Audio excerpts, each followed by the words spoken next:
বিয়ের রাতে শুনলাম আমার স্বামী হাবিবের একটা গোপন সমস্যা আছে। ব্যাপারটা এতটাই গভীর যে সে তার দুর্বলতাগুলো বলতে গিয়ে বারবার কান্নাগুলো গিলছে। আমি কোনোদিন পুরুষ মানুষকে কান্না করতে দেখিনি, তবে আমার না দেখা জিনিসটা বিয়ের প্রথম রাতেই স্বামীর থেকে দেখতে পাবো ভাবিনি। আমি কিছুটা বিব্রত অবস্থায় হাবিব সাহেবকে বললাম, আমরা এই বিষয়ে কাল কথা বলবো। না নীরা, আপনাকে কথাগুলো শুনতেই হবে। হাবিব স্পষ্ট ভাষায় আদেশের সুরে কথাটা বলল। আমি কিঞ্চিত বিরক্ত বোধ করছি। বিয়ে নিয়ে সব মেয়ের মাঝে আশা আকাঙ্ক্ষা থাকে, আমারও খানিকটা ছিল বই কি।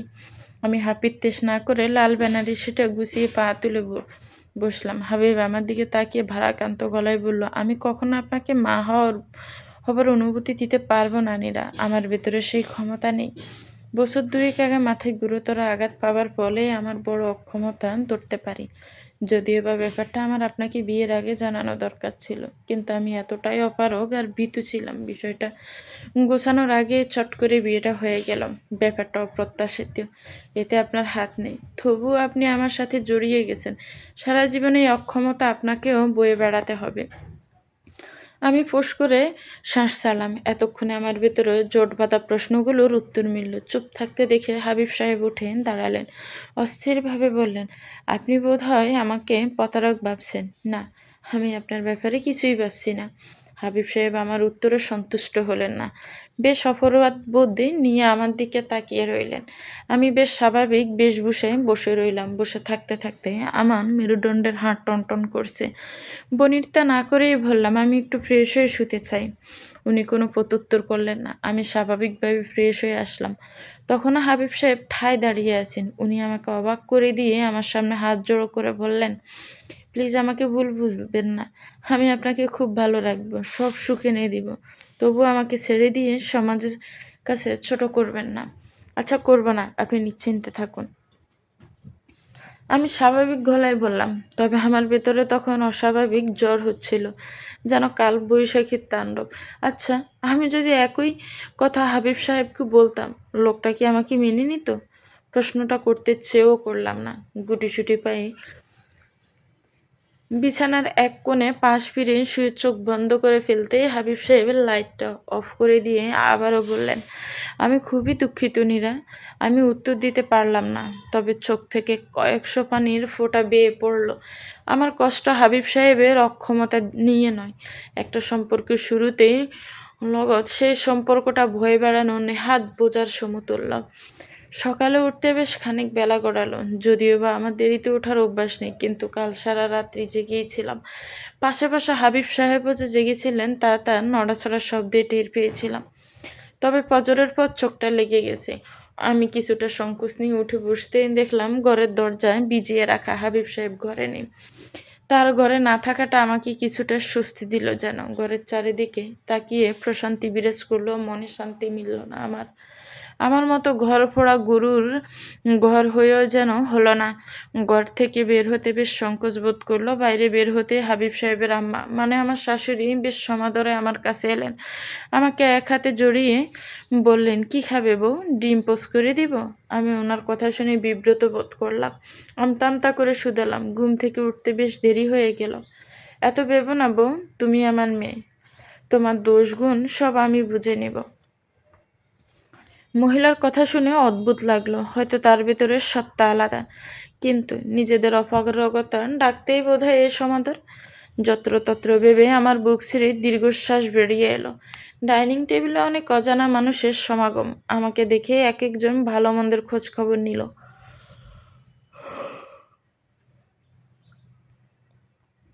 কেউ কেউ আগ বাড়িয়ে আমার শাশুড়িকে উদ্দেশ্য করে বলল, বউ তো ভারী মিষ্টি দেখতে হাবিবের মা।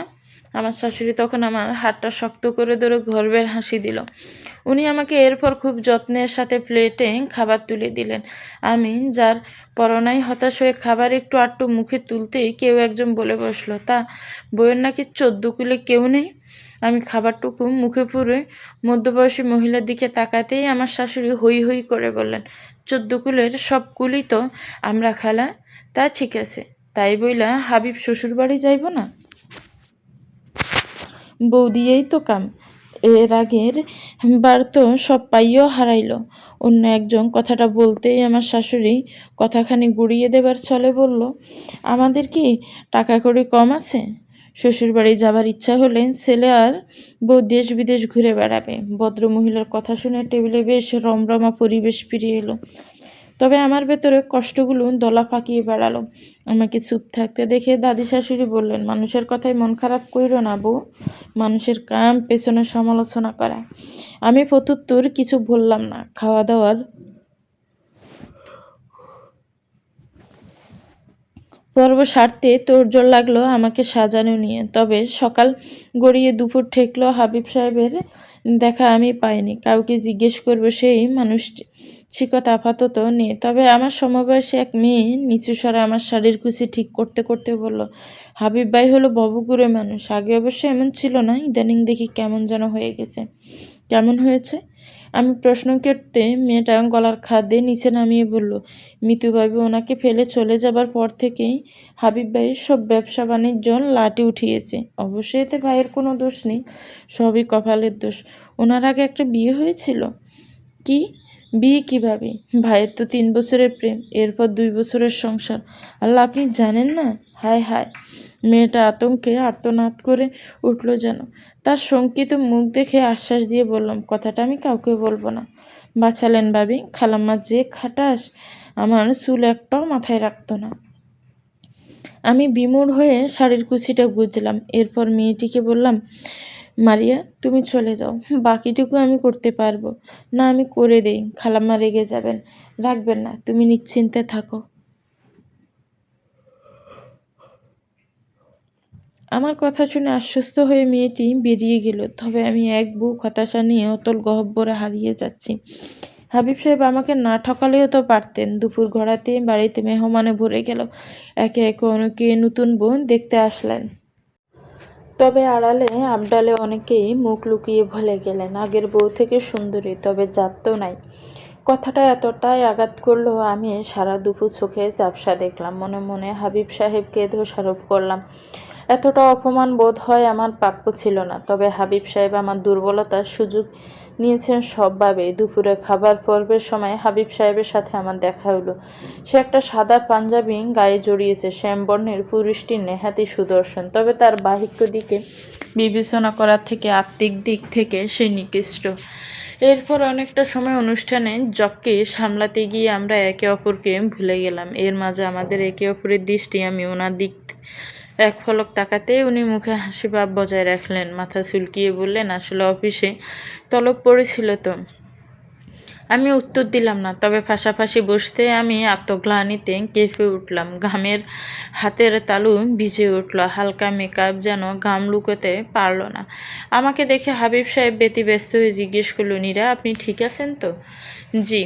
আমার উত্তরে হাবিব সাহেব সন্তুষ্ট হলেন না বোঝা গেল। আমার কাছাকাছি এসে কপালে হাত ঠেকাতে চাইলে আমি কিছুটা দূরে সরে দাঁড়িয়ে বললাম, ঠিক আছি আমি। দেখে তো মনে হচ্ছে শরীর খারাপ। শরীরের অসুখ তো চোখে দেখা যায় হাবিব সাহেব, তবে মনের ভেতরকার এই হাহাকারের কি করবেন? আমার প্রশ্ন শুনে হাবিব বেশ সংকুচিত স্বরে জবাব দিল, আপনি আমার উপর রেগে আছেন? রাগ তো হয় আপন মানুষের সাথে। হাবিব সাহেব আমার কথাতে বেশ মর্মাহত হলেন। পৃথিবীতে তো স্বামী স্ত্রীর নিকট আপন। ওনার কথাতে আমি হাসলাম। হাসতে হাসতে আমার সোয়াল ব্যথা হয়ে এলো। হাবিব সাহেব আমার পাগলের মতো হাসি দেখে কিছুটা ঘাবড়ে গেলেন। আপনি বোধহয় আমাকে ভুল বুঝছেন। না, আমি আপনাকে কোনোটাই বুঝছি না। আমি শুধু আপনাকে বোঝার চেষ্টা করছি। কীভাবে? ও আপনি বুঝবেন না। আমার কথাগুলো আমার কাছেই থাক। আমার কথা শুনে হাবিব সাহেব দীর্ঘশ্বাস ফেললেন। এরপর অপরাধী কণ্ঠে বললেন, আমি আপনাকে খুব সুন্দর একটা জীবন উপহার দিতে চাই নীরা। আমি হাবিব সাহেবের কথা শুনে নিশ্চুপ হয়ে বসে রইলাম। কিছুক্ষণ বাদে উনি আমার পাশে এসে বসলেন। আমি অস্থির হয়ে বললাম, আমাকে কিছুটা সময় দিন। আপনাকে আমি সারা জীবন সময় দেব। উনি আমার হাত ধরে বললেন, তবে আমি হাতটা সরিয়ে নিয়ে বললাম, ঘুমাবো। উনি হতাশ হয়ে উঠে চলে গেলেন। আমি ওনার হতাশা দেখে বেশ মজা পেলাম। পুরুষ মানুষ আসলে চায় কি? বিয়ের ঝামেলা শেষ হবার পর দিন সকালে বেশ চেঁচামেচিতে ঘুম ছুটে গেল। আমি দরপড়িয়ে উঠে বসতে দেখলাম হাবিব সাহেব অদ্ভুত ভঙ্গিতে দরজা দিয়ে ঠুকলেন, একদম অগোছালো এলোমেলো। আমাকে দেখে উনি মাথা নিচু করে বললেন, নীরা, বাইরে মিতু এসেছে। মিতুকে? আমি অবাক হয়ে প্রশ্ন করতেই উনি শঙ্কিত কণ্ঠে বললেন, আমার প্রাক্তন স্ত্রী। হাবিবের দৃষ্টি অনুসরণ করে দেখলাম সে তার প্রাক্তন স্ত্রীর দিকে মুগ্ধ চোখে তাকিয়ে আছে। সে চোখে কোনো ঘৃণা বা আক্রোশ নেই। আশেপাশে যে এত মানুষ, তবুও তার দৃষ্টি এক জায়গাতেই নিবদ্ধ। আমার শাশুড়ির ব্যাপারটা খেয়াল করে হাবিবকে উদ্দেশ্য করে বললেন, হাবিব, সব মিটমাট করে দে। ওনার ডাক শুনে হাবিব সাহেব হকচকিয়ে উঠল যেন। এরপর ক্ষীণ স্বরে বললেন, আমি কি বলবো? কি বলবি মানে? তোর কি আক্কেল সব লাটে উঠল? আমার শাশুড়ি বেশ রাগ নিয়েই বললেন কথাটা। তবে এতে হাবিব সাহেবের কোনো হেলদোল হলো না। সেই মিতু নামক মানুষটার উদ্দেশ্য করে বললেন, হঠাৎ ফিরে আসলে যে? তোমার কাছে ফিরে এসেছি হাবিব। মিতুর কথা শুনে উপস্থিত সবাই তাজ্জব বনে গেল। আমার খালা শাশুড়ি 3 গুণ চেঁচামেচি করে বললেন, ফাজলামো পাইছো? ঘরে নতুন বউ, তোমার তামসা দেখার সময় নাই আমাদের। খালা, চুপ করো, আমি কথা বলছি তো। হাবিব এক প্রকার ধমকের সুরেই কথাটা বলে ফেলল। তার কথাতে মিতু বেশ উৎফুল্ল দৃষ্টিতে আমার দিকে তাকিয়ে রইল। তার দৃষ্টির ভাষা মানে হলো, দেখো নীরা, আমি না থাকলেও তোমার স্বামীর সব আমার। তবে আমার ভাবনা অবাক করে দিয়ে আমার শাশুড়ি আম্মা বেশ কঠোর গলায় বললেন, হাবিব, বউ নিয়ে ঘরে যা। মিতু, তোমার যাবতীয় যা আছে সব আমার কাছে গচ্ছিত। তুমি আমার সাথে আমার ঘরে এসো। হাবিবের সাথে আমার কথা আছে। না, কোনো কথা তুমি হাবিবের সাথে বলতে পারবে না। একজন পরপুরুষের সাথে কি কথা? আম্মার কথা শুনে হাবিব রুষ্ট গলায় বলল, মিতু, তুমি বলো। মিতু অনুমতি পেয়ে হাবিব সাহেবের কাছাকাছি এসে দাঁড়ালো। তার অযাচিত কাজ দেখে আমার শাশুড়ি হাবিবকে টেনে সরিয়ে দিয়ে বলল, তুই যদি এই মেয়ের সাথে আর একটা কথা বলিস, আমি আজকেই বিষ খাবো। আম্মা, তুমি পাগল হয়ে গেছো? নীরা, আম্মাকে একটু বুঝাও। ওনার কথাতে আমার হেলদোল হলো না। একটা লোক কতটা কাতর থাকলে এইরকম কথা বলতে পারে? তার হিসেব মিলাতে গিয়ে আমি আমার ভাবনাতে মশগুল। তবে আমার শাশুড়ি ছেলের কথাতে কেঁদে কেটে বসালেন। সে আহাজারি করে বারবার বললেন, এই মেয়েটাকে বিয়ে নিজের ইচ্ছাতে করেছিলি। এই মেয়ে তোর বিপদে তোকে ফেলে অন্য ছেলের হাত ধরে চলে গেল। তবুও তুই কোন মুখে এই মেয়ের সাথে কথা বলবি? হাবিব তার মায়ের কথা শুনে বেশ দমে গেল। মিতু এরপরেও বেশ রাগারাগি করেও কোনো কুলকিনারা না করতে পেরে বলল, হাবিব, আমি তোমার সাথে অন্যায় করেছি। আমরা পরে আলোচনা করব মিতু। আম্মার থেকে তুমি তোমার সমস্ত গয়না নিয়ে যেও। এরপর মিতু আর কোনো উচ্চ বাক্য করেনি। সে নীরব ভঙ্গিমায় সব বুঝে নিয়ে চলে গিয়েছে। তবে সে যাবার আগে আমাকে বুঝিয়ে দিয়ে গেল, নীরা, তুমি আসলে ধুলো ময়লা। দিন মাসের হিসেব বোধ হয় চোখের পলকেই ছুটে গেল। বিয়ের মাসটা কেমন করে যেন গড়িয়ে গেল। তবে আমার আর হাবিব সাহেবের সম্পর্কে একটা ফাটল সবার সম্মুখে উন্মুক্ত। পাড়াপড়শি অনেকেই ছাপা গুঞ্জন করে, হাবিব নাকি মিতুকে ফিরিয়ে আনবে। অনেকে অনেকে আবার আফসোস করে বলে, আহারে, বাপ মা নাই, সাত কুলে যার কেউ নেই, এই মেয়েটা এখন যাবে কোথায়? তাদের কথা শুনে আসলেই আমি ভাবনায় আসছি, আমি যাব কোথায়? বিয়ের আগে আমি সমীকরণ মেলাতে পারছিলাম, কেন এই শিক্ষিত লোকটা আমার মতো ঘর মিটামাটি ছাড়া, বাবা মা ছাড়া অনাথ মেয়েকে বিয়ে করবে? ছোটোবেলায় আমাকে আমার এক আত্মীয় এতিমখানায় রেখে যায়। তাদের ভাষ্যমতে আমার বাবা মা কোনো এক কারণে দুইজনের সংসার থেকে বৈমুখ হয়ে আমাকে ফেলে দুজন দুদিকে চলে গেছে। এরপর থেকে সাবালিকা হবার পর সেখান থেকে বেরিয়ে এনজিওর মাধ্যমে একটা সরকারি কলেজ থেকে ইন্টারমিডিয়েট শেষ করার পর ন্যাশনাল থেকে অনার্সটা শেষ করতে পারলাম না। এরপর কাজের সন্ধানে ববগুড়ের মতো ঘুরতে ঘুরতে একটা কোম্পানিতে ইন্টারভিউ বোর্ডে হাবিব সাহেবের সাথে আমার পরিচয় হয়। চাকরিটা নেহাত প্রয়োজন ছিল বলেই 2 দিন পর আবারও খোঁজ নিতে অফিসে যেতেই হাবিব সাহেব আমাকে একান্তে ডেকে বলেছিলেন, আপনার চাকরিটা এখানে হবে না মিস নীরা। ইন্টারভিউ বোর্ড থেকে অন্য একজনকে সিলেক্ট করেছে। আমি বেশ হতাশা নিয়ে ফিরে আসতে গেলেই হাবিব সাহেব আমার পথ আটকে বলেন উনি আমাকে চাকরির ব্যবস্থা করে দিতে পারবেন। ওনার হাবভাবে নেহাত ভদ্র মানুষ মনে হলেও আমি লোকটাকে এড়িয়ে যেতে চাইতেই উনি অনুনয় করে বলেছিলেন, আমাকে ভুল বুঝবেন না মিস নীরা, আপনার যে চাকরিটা প্রয়োজন সেটা আমি অথরিটিকে জানিয়েছিলাম, কিন্তু তারা অপারগ। আপনার থেকে অন্যদের পারফরমেন্স ভালো ছিল। আচ্ছা, সমস্যা নেই, কিন্তু আমার বেশ সমস্যা আছে। আপনি চাইলে আমি সত্যিই আপনার উপকারে আসতে পারি। পরে ভেবে দেখব। এই টুকটাক কথোপকথনের পর আমি চলে আসলেও হাবিব সাহেব আমার পিছু ছাড়েননি। এক প্রকার বাধ্যগত আর ফিনান্সিয়াল ক্রাইসিস নিয়ে ভোগা আমি ওনার ডাকে সাড়া দিলাম। লোকটা দুদিনের মাঝে আমার জন্য চাকরিও ম্যানেজ করে ফেললেন। ওনার প্রতি কৃতজ্ঞতা বাড়তে লোকটা আমাকে কৃতজ্ঞতা স্বীকার করার সুযোগ না দিয়ে হাওয়া হয়ে গেল। ব্যাপারটা আমার কাছে বেশ বিব্রতকর ছিল। তাই তো ওনাকে খুঁজে বের করার জন্য মরিয়া হয়ে আগের সেই কোম্পানিতে খোঁজ নিয়ে জানতে পারলাম হাবিব সাহেব বেশ অসুস্থ। ওনার অসুস্থতা আমাকে বেশ পোড়ালো। তাই তো আমি যেচে পড়ে ধন্যবাদ জানানোর জন্য ওনার বাসায় এসেছিলাম। সেদিনটা ছিল আমার জন্য আরও অপ্রীতিকর। হাবিব সাহেবের মা আমার পরিচয় জেনেই কোনো প্রকার দ্বিধা ছাড়াই বলে বসলেন, হাবিবের তোমার খুব দরকার মা, তুমি প্লিজ আমার হাবিবকে ছেড়ে যেও না। আমি বেশ অবাক হলাম। আজব, যাকে আমি দৌড়লাম না তাকে ছাড়ার প্রশ্ন আসলো কোথা থেকে? তবে প্রশ্নটা আমার মনে রাখতেই হাবিব সাহেবকে দেখে বুঝলাম লোকটা ইচ্ছে করে ওসব বাঁধিয়েছে। আমাকে দেখে মিকি এসে বলল, আমি জানতাম আপনি আসবেন মিস নীরা। সেই আশাটাই বোধহয় আমার কাল হলো। যেই আমি একা বাঁচতে চেয়েছিলাম সেই আমি বোধহয় একটা শেকড়ের আশ্রয় খুঁজতে গিয়ে নিজের আত্মসম্মানও বিলি করে দিলাম। বিকেলের দিকে আমার শাশুড়ি আমার ঘরে আসলেন। আমাকে দেখে হাই হাই করে বললেন, নীরা, তোমার পাশে আমি আছি, তবু এমন মন খারাপ করে থেকো না। মন খারাপ করছি না আম্মা, আমি শুধু ভাবছি হাবিব আমাকে বিয়েটা কেন করলেন।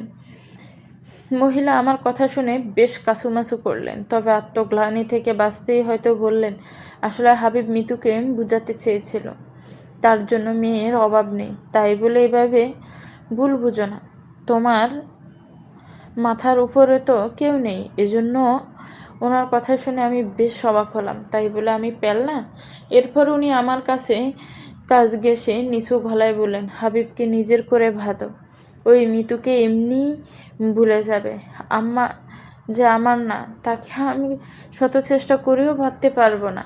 আমার উত্তরে বেশ অসন্তোষ প্রকাশ করলেন উনি। এরপর আমার হাত ধরে বললেন, একজন বউ চাইলে সব করতে পারে। ওনার কথাতে আমি কোনো প্রত্যুত্তর করলাম না। আজ বুঝলাম পৃথিবীতে আপন বলতে কেউ থাকলে হয়তো এই যন্ত্রণা সহ্য করে একটা কাপুরুষের ঘর করতে হতো না। খুব রাতের বেলা হাবিব সাহেব ঘরে ফিরলেন। গত 2 দিন তার কোনো হুদিস ছিল না। তবে একবারই আমি যে খুব একটা খোঁজ করেছি এমনটাও নয়। উনি ঘরে ঢুকে আমার দিকে তাকিয়ে স্বভাবসুলভ হাসি বজায় রেখে বলল, অফিসের একটা কাজে সিলেট গিয়েছিলাম, বাসায় জানিয়ে যেতে পারতেন। আম্মা তো জানে আমার হুটহাট যেতে হয়। আপনার আম্মা জানেন সেটা হাবিব সাহেব? আমি তো আর জানি না। আমার কথাতে উনি কিঞ্চিত অবাক হলেন, তবে সেটা প্রকাশ না করে বললেন, আমার জানা মতে আপনি আমার খোঁজ করেন না নীরা।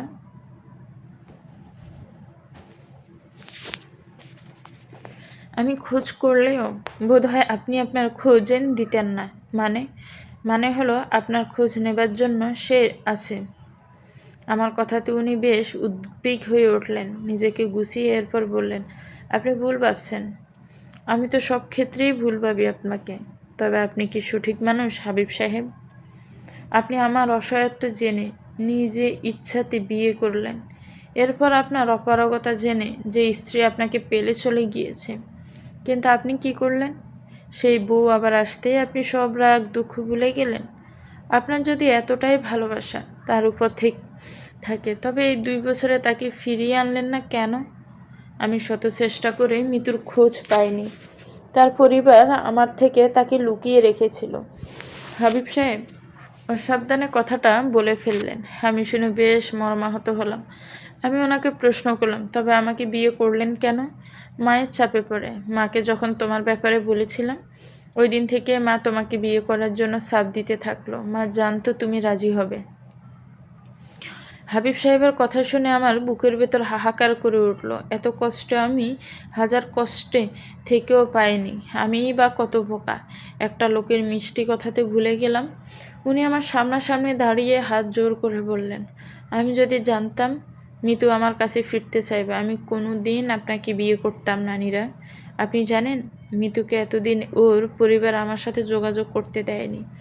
মিতু তো বাচ্চা হাবিব সাহেব, বাচ্চা না হলেও খুবই নাজুক। হাবিব সাহেবের বিশ্লেষণ শুনে আমি হেসে ফেললাম। আল্লাহ, লোকটা কতটা অন্ধ! আমি হাসতে হাসতেই ফেললাম, তাহলে মিতুকে ফিরিয়ে নিয়ে আসুন। আম্মা মানবে নানিরা। আম্মা জানিয়েছে মিতুকে আনলে সে বিষ খাবে, নয়তো ফাঁসিতে ঝুলবে। আর আমি আম্মাকে চিনি, উনি এক কথার মানুষ। ওনার প্রত্যেকটা কথাতে প্রমাণ পাচ্ছে লোকটা আমার না। তবে কোনো আশায় আমি থাকবো? এই প্রশ্নটা মনের মাঝে উকি দিতে উনি আমার উত্তরটা খুঁজে দিলেন। আমতা আমতা করে বললেন, আপনি চাইলে আমরা মিউচুয়ালভাবে থাকতে পারি। কি বলতে চাইছেন? মিতুকে তো আম্মা এই বাড়িতে আসতে দিবে না, আর আপনাকেও ছেড়ে দিতে দিবে না। আমি না হয় মিতুকে আলাদা ফ্ল্যাটে রাখলাম, আর আপনি এখানে থাকলেন। কথাটা হাবিব সাহেব যতটা সহজভাবে বলে ফেললেন, আমি ততটা সহজভাবে নিতে পারলাম না। আমার বুক ভার হয়ে আসলো, গলায় মনে হচ্ছে একদলা কষ্ট আটকে আছে, যার জন্য আমি শ্বাস নিতে পারছি না। মানুষ কতটা নির্দয় হতে পারে তা বোধহয় মানুষ হয়ে না জন্মালে বুঝতাম না। আমার বড় ননাস বাসায় আসতেই আমার শাশুড়ি আমাকে তার সাথে পরিচয় করিয়ে দিল। ভদ্রমহিলা স্বভাব, নাক উঁচু। আমাকে দেখে নাক কুচকে বললেন, রূপ দিয়ে করবা কি?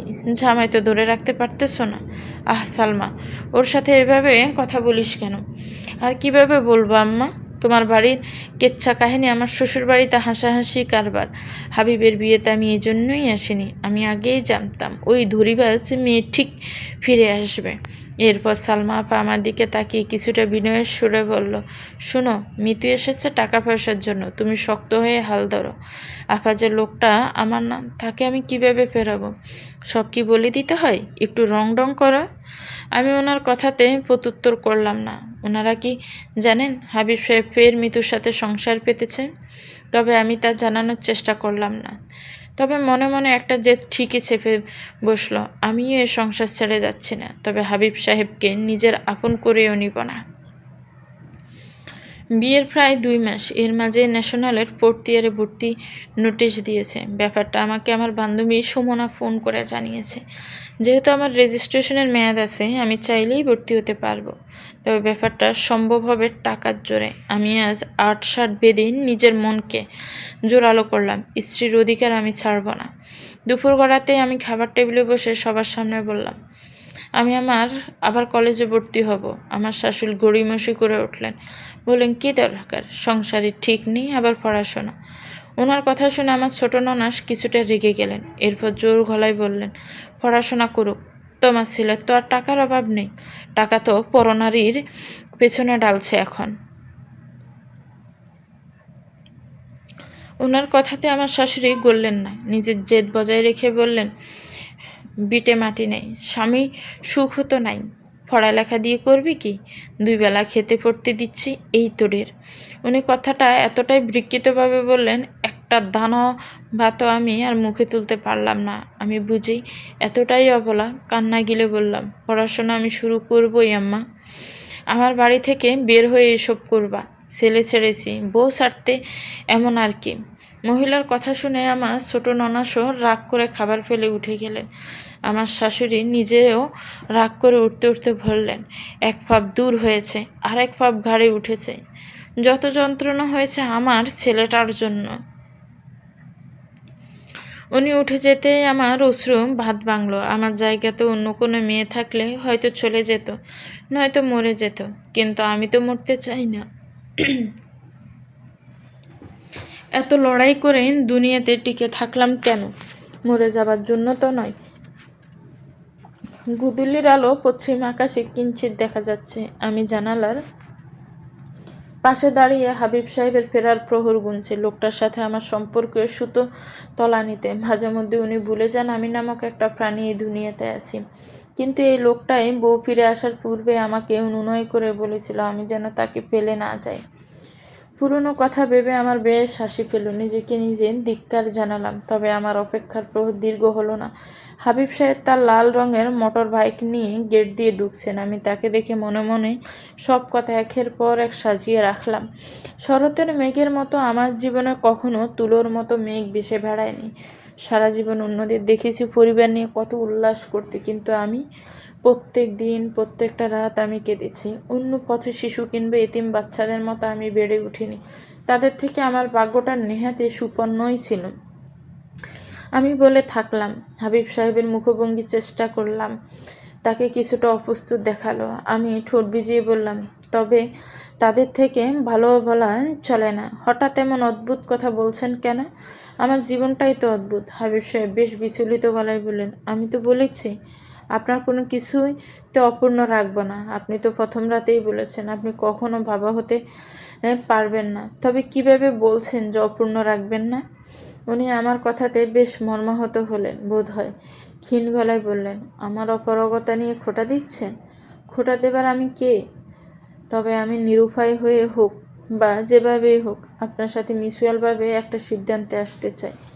দেখুন, তালাক দেওয়া আমার পক্ষে সম্ভব না, কারণ আমার মা আর সোর আপনার তোফের মুখ পড়তে হবে। তারা যদি বলে আমার আপত্তি নেই। কেন বিয়েটা আপনি আপনার মা আর বোনকে করেছেন? তবে আমার তালাক চাই না। উনি আমার জবাবে বেশ অবাক হচ্ছেন, গলার স্বর কাঁপছে। এরপর আমাকে বললেন, বিয়েটা ওনারা না করালেও ওনাদের তো জানাতে হবে। আর মিতুকে দেখে মা বেশ ক্ষেপে আছে। আগেও মিতুকে পছন্দ করতো না, এখন তো দূরে থাক। আমি ওনার কথা শুনে হাসলাম। মনে মনে ওনাকে গর্দভ ছাড়া কোনো কিছুই ভাবতে পারলাম না। আমি বেশ আটসাট হয়ে বসলাম। আমাকে দেখে ব্রুজরা উনি কুঁচকে ফেললেন। শোনেন হাবিব সাহেব, আমি একটা আপোষে আসতে চাই। আপনি মিতুকে নিয়ে সংসার করুন বা অন্য 2-4টে বিয়ে করুন, আমার কোনো সমস্যা নেই। কিন্তু কিন্তু আপনি কি চাচ্ছেন বলুন তো? আমার কলেজে রেজিস্ট্রেশন চলছে, আর আমার প্রত্যেক মাসে 15,000 টাকা হাত খরচ চাই। এত টাকা দিয়ে আপনি কি করবেন? পাগল নাকি? দেখুন, আপনি যদি টাকা দিতে না চান তবে না দিবেন, আমার আপত্তি নেই। আমিও তাহলে আপনার সাথে সমঝোতা করব না। হাবিব সাহেব আমার কথাতে বেশ বেকায়দাতে পড়েছে বোঝা যাচ্ছে। সে আমতা আমতা করে বলল, আসলে আমার টাকা দিতে নেই, কিন্তু মিতু ওর জন্য আলাদা ফ্ল্যাট ভাড়া নিতে বলেছে। ওর বাসায়ও ভালোই ঝামেলা হচ্ছে। আমি ওনার কথা শুনে বেশ আহত হলাম। একটা লোক কিভাবে অকপটে নিজের দোষ স্বীকার করে নিচ্ছে। আমি গলায় তেজ ধরে রেখে জবাব দিলাম, আমার হাত খরচ চাই হাবিব সাহেব, আর আমি আমার পড়াশোনাটাও শেষ করব। তা না হয় করবেন, কিন্তু আম্মা শুনলে খেপে যেতে পারে। ওইটা আপনার বিষয় না। আপনি যদি ম্যানেজ না করতে পারেন, আমি তাহলে আপনার আলাদা গড়ে ওঠা সংসারের কথা আম্মাকে বলতে বাধ্য হব। সকালে ঘুম থেকে উঠতেই দেখলাম হাবিব সাহেব ঘরে পায়চারি করছেন। আমাকে উঠতে দেখে কিছুটা অগোছালো গলায় বললেন, আপনাকে আপাতত 10,000 টাকা দিচ্ছি, আর রেজিস্ট্রেশনের টাকা আর ফর্ম ফিল আপের জন্য আলাদা 10,000। আপনি আজ গিয়ে কাজ সেরে আসুন। আম্মার থেকে অনুমতি নিতে হবে? নিতে পারেন। আমি বিছানা থেকে উঠে গাছাড়াভাবে বললাম,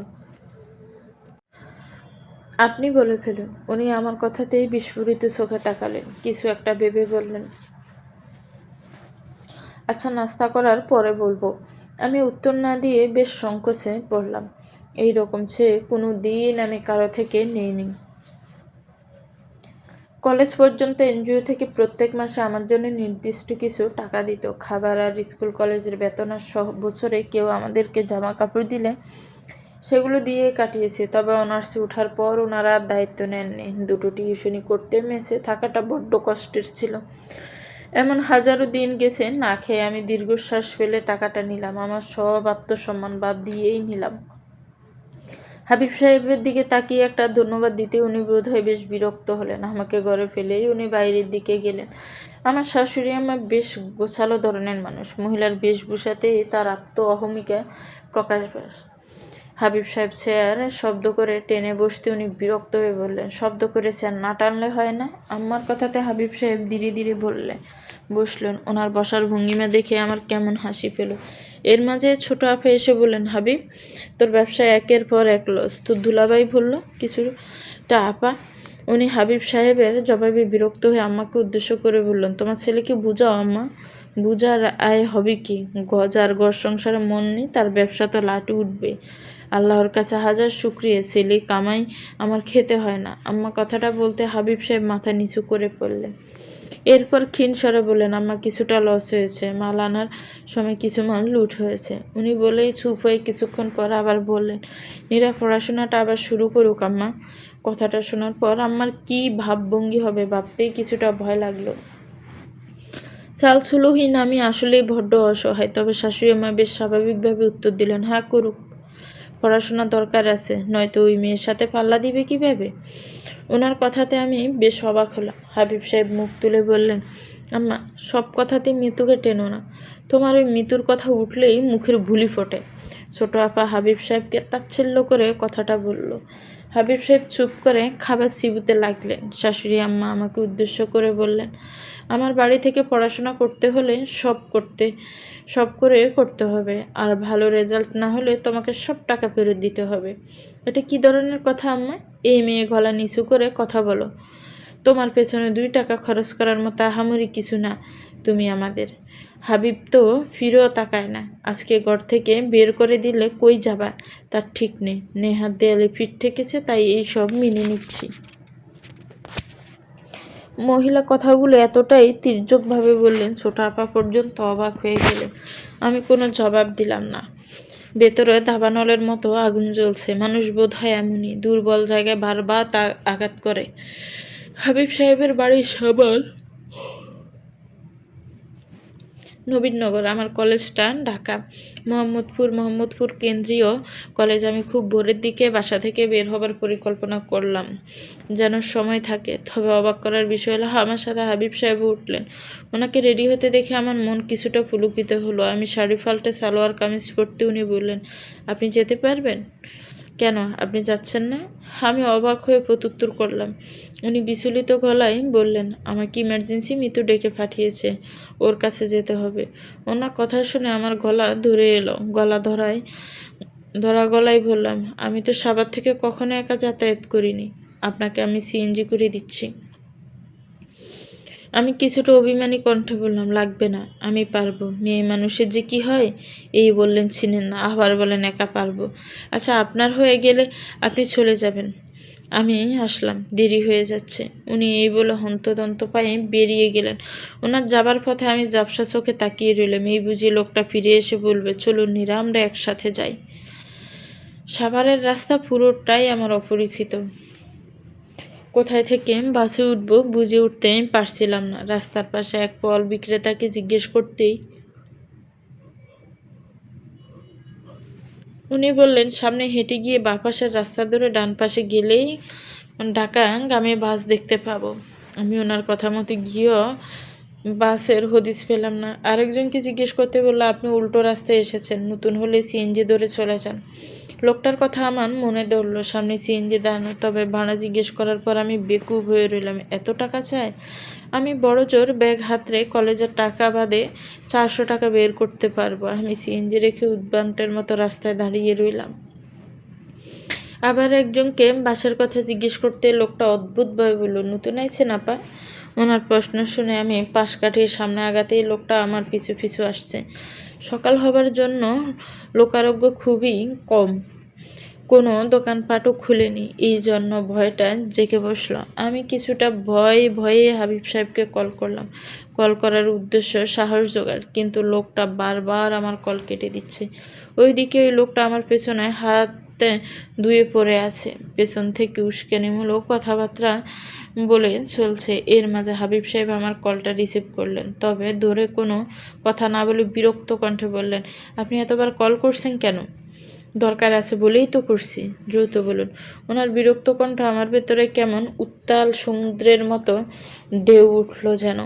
আমি আমার বিপদের কথাটা এড়িয়ে বললাম, দরকার ছিল, এখন নেই। উনি এরপর বোধহয় কিছু বললেন, তবে আমি না শুনে কল কেটে দ্রুত হাসছি। আমি ঢাকা থাকাকালীন কখনো এতটা মুখ থুবড়ে পড়ে থাকা মেয়ে ছিলাম না। অনেক বিপদ মোকাবেলা করেছি, তবে মাঝে বোধহয় মানুষের উপর নির্ভর হতে গিয়ে আত্মবিশ্বাস হারিয়ে ফেলেছি। এই মাঝ রাস্তায় দাঁড়িয়ে আমি সত্যিই কেঁদে ফেললাম। ওই লোকটা আমার কান্না দেখে মজা পাচ্ছে। কয়েকটা অশোভন কথা ইতিমধ্যে বলেও ফেলেছে। তবে এত সব কিছুর মধ্যে একটা ভালো ঘটনা আমার সাথে হুট করে ঘটে গেল। একজন ভদ্রলোক এসে খুব শান্ত কণ্ঠে আমাকে প্রশ্ন করলেন, আপনি কোনো প্রবলেমে পড়েছেন? আমি ঝাপসা চোখে তাকিয়ে দেখলাম ফরমাল শার্ট পরা একজন লোক মোটা ফ্রেমের চশমার আড়াল থেকে শান্ত চোখে আমার দিকে প্রশ্ন সূচক চোখে তাকিয়ে আছেন। লোকটাকে দেখে আমার ভরসা হলো। আমি হড়বড় করে বললাম, এখানে আমি নতুন, মোহাম্মদপুর যাব, কিন্তু বাস খুঁজে পাচ্ছি না। সেই থেকে ওই অসভ্য আমার পেছনে পড়ে আছে। আমি ওই লোকটাকে দেখাতেই ও এক প্রকার দৌড়ে পালালো যেন। ভদ্রলোক সামান্য হেসে বলল, ওরা এমনই, মানুষকে অবজার্ভ করেই বুঝে ফেলে কার কাছে গেলে কামাই করতে পারবে। আমি প্রত্যুত্তরে কিছু বললাম না। তবে লোকটা নিজে থেকে আবার বলল, কান্না করবেন না প্লিজ, আমি মোহাম্মদপুরেই যাব।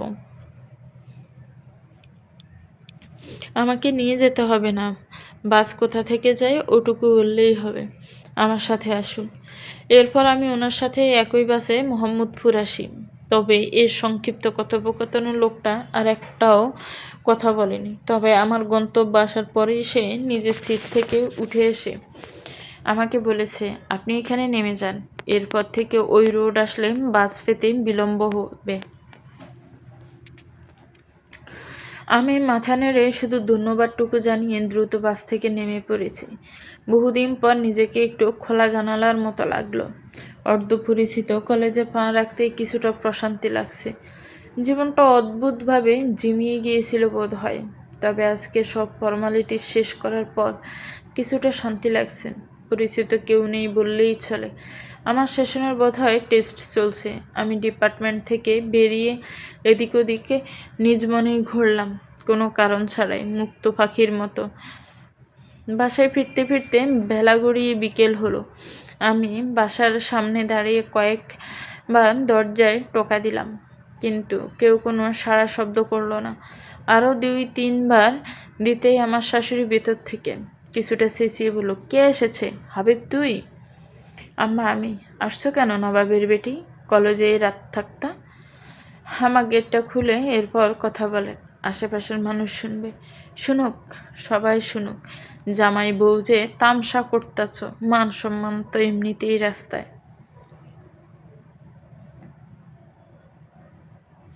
আমি গত আধা ঘন্টা যাবৎ দাঁড়িয়ে সারাদিন না খেয়ে থেকে মহিলার বক বক শুনে বেশ ক্লান্ত। আমি তবু অনুরোধ করলাম, গেট খুলে আম্মা, এটা আমার বাড়ি, আমার উপর কারো জোর চলবে না, বাইরে দাঁড়ায় থাকো, আমার মর্জি মতো খুলবো।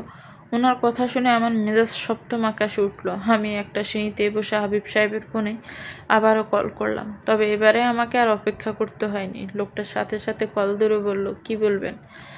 আপনার মা আমি এসেছি শুনেও আমাকে বাইরে দাঁড় করিয়ে রেখেছেন। আপনি আম্মাকে একটু নরম সুরে বলুন, আম্মা খুলে দিবে। আমি ওনার কথা শুনে শুষ্ক ঠোং জোড়া ভিজিয়ে বললাম, আপনার মা, আপনি বলুন। আর আমি এত তালবাহানা নিতে পারবো না। আমাকে এত হেনস্থা করা হলে আমি পুলিশের কাছে যাব। উনি আমার কথা শুনে কিছুটা ভয়কে গেলেন। এরপর বললেন, আপনি দাঁড়ান, আমি দেখতেছি। উনি কল কাটার পর 2 মিনিট পরে শাশুড়ি আমার দরজা খুলে দিলেন। এরপর দাঁতে দাঁত চেপে বললেন, ওই মেয়েকে আমি ঘরে ঠাঁই দিব না বলেই তোমাকে ঘরে তুলেছি, নয়তো তোমার মতো মেয়ে আমার চৌকাঠের বাইরে গড়াগড়ি খায়। ওনার কথাতে আমার পেটের ভাত হজম হবার জোগাড়। তবে আমি সব গিলে ফেললাম। আমি জানি মহিলা আমাকে রাখবেন, কারণ উনি সত্যিই চান না মিতু এই বাড়িতে আসুক। ঘরে ঢুকে আমি কিছুটা সময় হাসলাম মন খুলে। আমি জানি হাবিব সাহেবের আমাকে মেনে নেবার কারণ। উনি ভিসার জন্য এদিক ওদিক ছুটছেন। তার ধারণা সে বিদেশ মিতু সমেত যেতে পারলে আমাকে তার মায়ের কাছে বউ হিসেবে রেখে যাবে। আর মিতুর ব্যাপারটা অগোচরেই থাকবে, কারণ হাবিব সাহেবের কিঞ্চিত পরিমাণের নিজস্ব অর্থ জমানো নেই। তার অর্থের উৎস তার মা, আর মাকে অসন্তুষ্ট করা মানে সব হারাবে। আর আমাকে শান্ত রাখছেন মামলার ভয়ে। নিজের ক্লিন ইমেজ হাবিব সাহেব বরাবরই ধরে রাখতে চাইছেন। তবে আমার পায়ের নিচে মাটি নেই বলে আমি হাবিব সাহেবের ইমেজটাকে ক্লিন রাখার সময় আর সুযোগ দিচ্ছি। চলবে।